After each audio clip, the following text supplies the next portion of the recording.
But really, my dad's a quiet man, and he appreciates the silence.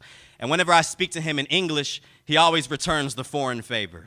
See, for him, speaking Japanese is like a walk in the park. I imagine speaking English is like climbing a barbed wire fence.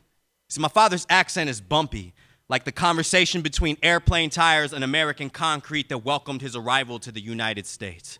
His pronunciation has trouble landing. His tongue knows turbulence. You see, my father is a chef.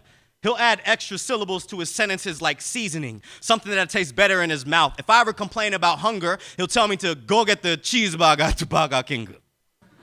My father's accent can be an asshole because my father's accent ain't smooth like my birth certificate. It's the rough edges around my family's grave. It's the crease that creates the wings on a paper crane. You see, my father's accent is like a hole in a Japanese internment camp fence. It's an escape route to his culture. His accent is thick, and his words stick together like the vinegar rice on his working hands. He spent more time cooking for people than working on his speech because he knew standard English wasn't going to feed his children. The recipe is his way of talking to Americans. It's how people understand what his heart is trying to say.